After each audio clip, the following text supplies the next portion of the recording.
2단원 생명 시스템의 기본 단위 복습 노트 같이 채워볼게요.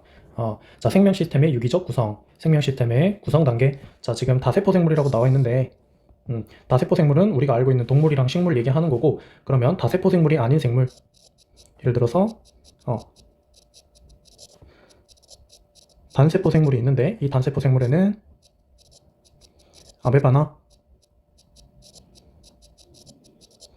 집신벌레 같은 친구들이 속해 있고, 얘네는 세포 하나가 하나의 생명체다, 하나의 개체를 이룬다, 이런 뜻이고, 우리 사람이나 주변에서 보이는 식물들은 세포 하나가 아닌 여럿으로 구성이 되어 있죠. 그래서 생물체를 이룬다면, 다세포 생물을 이룰 때는 기본적으로 세포에서 출발을 하는데, 세포는 구조적으로 기능적으로 생물의 기본 단위이죠. 그 다음에 모양과 기능이 비슷한 세포들이 모여서 조직을 구성하고, 이번에는 다양한 조직이 모여서 기관을 형성, 그 다음 기관이 모여서 하나의 살아있는 생명체, 개체를 이루게 되죠. 자, 근데 요거는 공통적인 구성 단계가 되고, 동물체와 식물체는 우리 겉보기로도 다른 것처럼 과학자들이 분류를 할 때, 구성 단계를 나눌 때 조금 차별을 주고 있는데, 시작은 똑같이 기본 단위이기 때문에 세포부터 출발을 하고, 그 다음 모양과 기능이 비슷한 조직까지도 똑같이 가는데, 자, 동물체는 우리가 해부해서 들여다 봤을 때 또 비슷한 조직들끼리 모여있지 않고, 이번에는 다양한 조직들이 모여서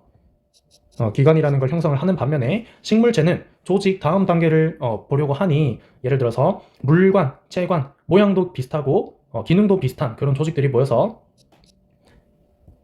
새로운 조직계를 이루고 있죠. 그래서 물관, 체관을 합쳐서 우리가 관다발 조직계라고 분류를 해주고 있고, 그 다음 다시 동물체로 오면은 또 기관들이 서로 모여가지고 유기적인 기능, 예를 들면은 소화, 순환, 호흡, 배설, 중학교 때 배웠었죠. 그런 유기적 기능을 수행하는 기관계로 분류가 되고, 이 기관계들이 합쳐져서 하나의 개체를 이루게 되고, 반면에 식물체는 조직계가 모여서 이제 기관을 이루는데, 기관들끼리 새로운 상호작용을 해서 유기적 기능을 하지 않고 이 기관들이 모여서 바로 개체 단계로 넘어가게 됩니다. 자, 그래서 중요한 거는 요 세포, 생물체의 기본 단위를 우리가 배우고 있기 때문에 세포 안에는 어떤 것들이 있는지 볼게요. 자, 세포의 구조와 기능. 자, 구조부터 볼 건데, 세포는 세포막으로 둘러싸여 있으며, 내부는 가장 중요한 핵을 제외한 나머지 부분인 세포질로 구분이 되고 있습니다. 그리고 이 세포질 안에는 다양한 세포 소기관들이 들어가 있다. 세포 소기관은 말 그대로 세포 안에서 여러 가지 기능을 수행하는 기관들이라고 생각을 해주면 되고, 자, 어떤 것들이 있는지 보기 전에, 자, 동물 세포와 식물 세포는 비슷한 부분도 많지만 엄연히 차이점을 가지고 있기 때문에 요거부터 설명을 한번 하고 갈게요. 자, 동물 세포, 우리 살 같은 거 만져보면 말랑말랑하죠. 반면에 식물의 나무 줄기 같은 거를 만져보면 되게 단단한 거를 느낄 수가 있어요. 그게 식물 세포에는 세포벽이라는 세포기관이 있고, 동물은 세포벽이 없기 때문인데, 요거는 식물 세포에서만 가지고 있다라는 거 꼭 염려해두고, 또 동물은 우리 사람을 생각해 봤을 때도 초록색인 부분이 없죠. 엽록체가 없어서 그런 건데, 엽록체도 식물 세포만 가지고 있고, 그렇기 때문에 식물만 광합성을 할 수 있다 해서 요거는 꼭 염두에 두고 갈게요. 자, 근데 한 가지 의문인 거, 지금 식물 세포는 보니까 액포를 가지고 있는데 동물 세포는 액포가 따로 표시되어 있지가 않죠. 자, 그래서 식물 세포만 액포를 가진다라고 하는 보기에서 대부분 맞다라고 많이 하는데, 자, 식물 세포에서 액포를 표기해 놓은 이유는, 식물 세포에서 발달되어 있기 때문에 지금 자세하게 그림으로 나와 있는 거고, 동물 같은 경우에는 액포가 있습니다. 액포가 있긴 있지만 잘 발달되어 있지 않기 때문에 우리가 관찰하고 싶어도 없거나 또는 너무 작아서 관찰하기가 어려워요. 그래서 지금 식물세포 그림에는 액포가 있고, 동물세포에는 액포가 따로 표기가 되어 있지 않는 겁니다. 자, 이제는 각 세포 소기관이 어떤 기능을 하는지, 또 구조가 어떻게 되어 있는지 볼 건데, 자, 여기 왼쪽 칸에는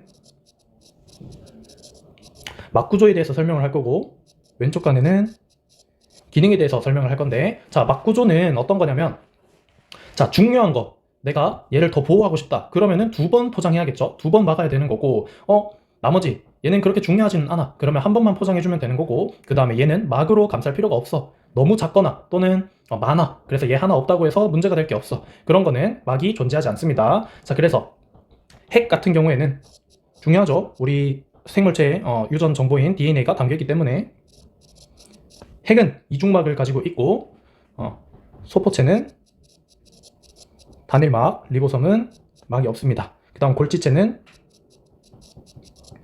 단일막, 그 다음 자, 미토콘드리아와 엽록체는 우리가 살아가는 데 필요한 양분이나 에너지와 관련이 있는 세포 소기관이죠. 그렇기 때문에 얘네는 중요하네. 이중막 구조를 가지고요. 자, 액포, 세포막은 단일막,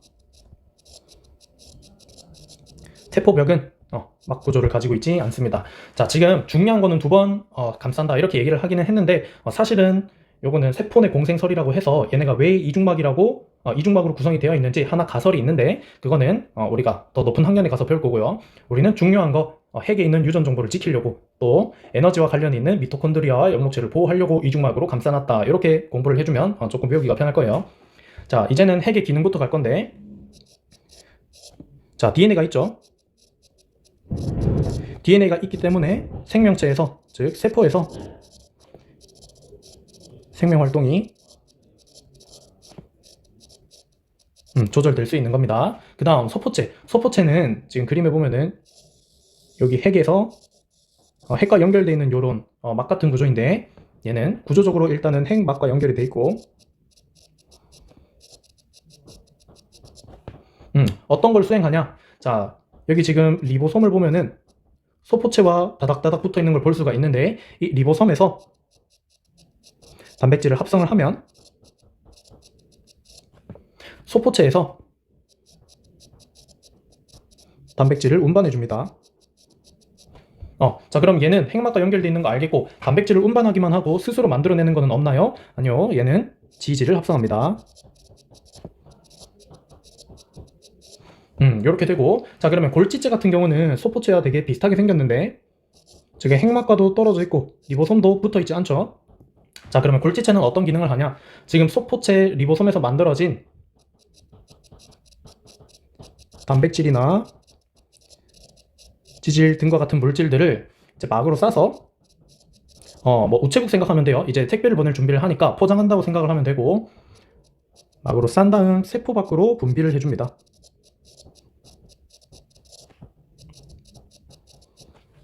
이런 기능을 가지고 있고 자, 이제 미토콘드리아와 엽록체인데 자, 미토콘드리아는 우리 세포 내에서 에너지를 얻는 행위인 세포호흡의 기능을 담당을 하고 있고 세포호흡을 하게 되면은 에너지를 생산하죠. 자, 그리고 엽록체는 우리가 이미 잘 알고 있는 광합성이 일어나죠. 광합성은 에너지를 저장한다라고 표현을 해도 되지만 중요한 거는 포도당을 합성한다. 주의해야 할 점, 얘는 식물세포에만 있다라고 했죠.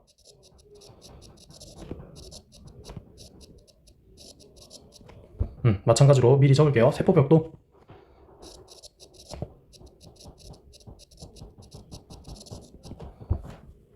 식물세포에만 존재한다 미리 적어두고요. 다 이제 액포로 갈 건데 액포는 물, 색소, 노폐물 등 여러 가지 물질들이 저장되어 있는 세포 소기관이고 이거는 식물세포에서 발달되어 있다.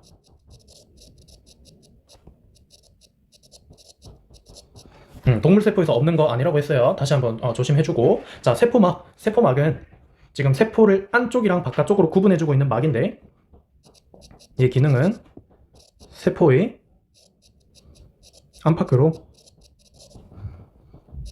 여러 가지 물질들이 출입하는 것을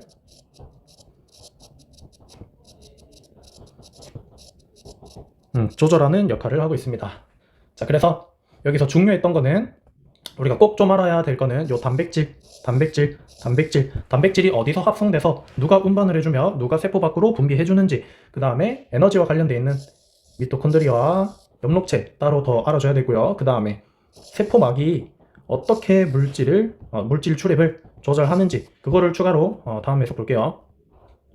자, 일단 단백질 합성과 이동에 관여하는 소기관 합성은 리보솜에서 하고 있고 소포체를 통해 운반이 되고 마지막 골지체에서 막으로 한번 감싼 다음에 세포 밖으로 내보내고 있죠. 자, 참고로 모든 단백질이 세포 밖에서만 필요한 건 아니라서 세포 내로 움직이는 경로도 있다. 요거는 추가로 알아주면 좋고. 자, 그 다음 에너지 전환을 관여하는 소기관 미토콘드리아와 염록체가 있죠. 자, 미토콘드리아는 영양소를 분해하면서 에너지를 생성 또는 뭐 방출한다 이렇게 표현을 하고, 염록체는 양분을 합성하면서 에너지를 저장하는 세포 소기관이죠. 그 다음에 염록체에는 식물세포만 있다. 식물세포가 염록체를 가지고 있다. 동물세포에는 염록체가 없다. 자, 그 다음 세포막으로 갈 건데, 세포막은 여기 B 부분인 인지질과 인지질 사이를 둥둥 떠다니는 여기 A 부분인 단백질로 구성이 되어 있는데, 출판사에 따라서 단백질이라고 적혀 있을 수도 있지만 더 자세하게는 막단백질이라고 불러주기 때문에 알아두면 뒤에 나중에 문제 풀 때도 막단백질이라는 단어가 나왔을 때 여기 세포막에 있는 단백질을 이야기하는 거구나 생각해주면 되고요. 자, 인지질은 한 가지 특징을 가지고 있는데, 자, 인지질의 구조를 보면은 머리 부분이랑 이렇게 꼬리 부분으로 나뉘는데, 자, 머리는 친수성, 물과 친하다는 소리고, 꼬리 부분은 소수성, 물이랑 친하지 않다라는 소리거든요. 자, 여기 지방산 할 때 지가 기름지자예요. 지방산 자체가 기름 성분이기 때문에 물이랑 반대되는 성분을 가지고 있다. 그래서 친수성 부분인 머리, 소수성 부분인 꼬리로 나뉜다, 인지질은. 자, 그 다음 세포막은 두 가지 특징을 또 가지고 있는데, 자, 유동 모자이크 모델이라고 해서 인지질이 물처럼 유동성을 가지고 있기 때문에 한 번 박혀있는 요 단백질이 고정되어 있는 게 아니라 또 따라다니는 거죠. 자, 예를 들면은 인지질이라는 바다에 막단백질이라는 배가 떠다닌다, 이렇게 생각하면 될 것 같아요. 바다에 배 띄워 놓으면 계속 흘러다니죠. 그게 유동적이다, 유동성이 있다 얘기를 하는 거고요. 그 다음 세포막의 선택적 투과성. 자, 지금 세포막은 막단백질과 인지질로 나누어져 있죠. 그래서 물질의 출입을 조절하는 것도 막단백질에서 일어나는 게 있고 인지질에서 일어나는 게 있어요. 자, 그래서 지금 막단백질과 인지질은 구조적으로 완전히 다르기 때문에 막단백질을 이용을 하냐, 출입을 할 때 인지질을 이용을 하냐에 따라서 통과하는 물질의 종류가 바뀐다. 이거를 세포막의 입장에서 생각해보면 내가 어떤 물질을 통과시킬지 선택적으로 통과시킨다, 이런 특징을 가지고 있고, 요거는 뒤에서 더 자세히 인지질은 뭘 통과시키고 막단백질은 뭘 통과시키고 그거를 다룰게요. 자, 문제 풀어봅시다. 자, A는 펩타이드 결합을 포함한다. 지금 A 같은 경우에는 막단백질, B는 인지질인데, 인지질의 머리 부분은 진수성, 니은 부분은 꼬리, 물과 친하지 않다, 소수성이라고 했고, 기억 보기부터 볼게요. A는 펩타이드 결합을 포함한다. 자, 단백질이죠, 단백질. 단백질은 지난 시간에 펩타이드 결합을 하고 있다라고 배웠고요. 그래서 맞고, 자, A는 세포막에서 위치가 바뀔 수 있다. 유동 모자이크 모델, 요거 얘기하는 거죠. 바다에 떠있는 배랑 같다, 뗏목이랑 같다. 그래서 위치가 바뀔 수 있고요.